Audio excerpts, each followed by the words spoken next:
defences and potentially plans for 2 new bases in the Caribbean and the Far East. Malcolm Chalmers from the Royal United Service Institute joins us, and you were there today to hear what the Defence Secretary had to say. Remarkably upbeat. Some might say a little far-fetched given where we are with Brexit at the moment. I think one of the most interesting parts of his speech was the link with Brexit, because traditionally we've been told that defence and Brexit are 2 separate conversations, which indeed in large part they are, because the EU really doesn't have a significant defence role. And I think any of the announcements made today could have been made even if we'd stayed in the European Union. But the Defence Secretary chose to make a link as if we were leaving the European Union would give us new opportunities to play a global role, as indeed we did in the 1960s before we were a member of the European Union. We'll talk about the South China Sea in a second, but that shopping list that he's put forward for the armed forces, building new ships, more drones, the Public Accounts Committee says he can't even afford the equipment that he's put in place so far. So where's he going to find all this extra money from? As always, it will be from efficiency savings. As always, and he emphasised this in his speech, he talked about the need for efficiency, doing things in a different way. In fairness, the 2 new things we hadn't heard about before, these new 2 ships and the drone squadron of swarms, are going to be bought from commercial sources, not from the classic defence industry. The 2 ships, we're told, will come from converted ferries or container ships.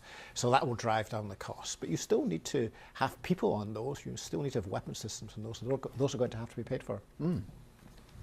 Malcolm, we've already just said that the region is pretty crowded. What is the UK's regional interest in this part of the world?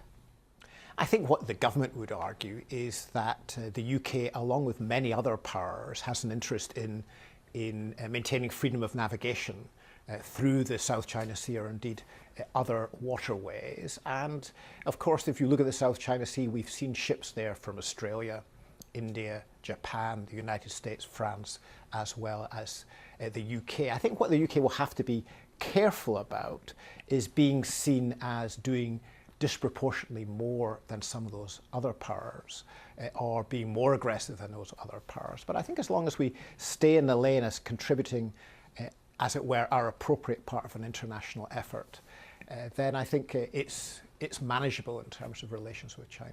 It's the interesting thing that's different between the day that we're in at the moment and the Cold War is that you could have NATO challenging the USSR, but we're challenging China here, a country that we're trying to do all these trade deals with. It's, the economy and defence are almost intertwined at the moment, which is kind of unique.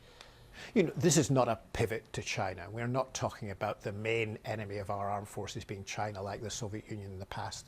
We're a European country. Our main focus is going to continue to be in Europe. Most of our defence efforts are going to be through NATO on European security, primarily about Russia, but also threats from Africa potentially in the future.